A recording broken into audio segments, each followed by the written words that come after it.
How to fix Valorant not opening, not starting, or not even launching. Now, in this video, if your Valorant is not opening, launching, or not even starting, here's how you can fix them. So the very basic troubleshooting step on fixing them is directly from Riot Client. So pull up your Riot Client and make sure that you're logged in, and then head straight into your settings, choose on Valorant, and a repair button is actually there.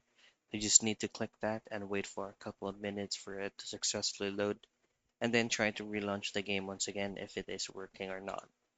Now, if it's still not working, then here's what you can do next. Go into your Windows search and type in services, and then click it. And then from here, you will have a small window pop out. Click anywhere inside this box.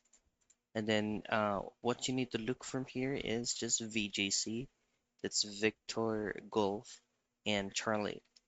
And once you locate it at, all I have to do is to right click that and then go into properties. And then from here, just simply change the startup type into automatic. Hit on apply, hit on OK, restart your PC, and relaunch the game once again. So those are the very basic troubleshooting steps for you to fix Valorant not opening, starting, or not even launching.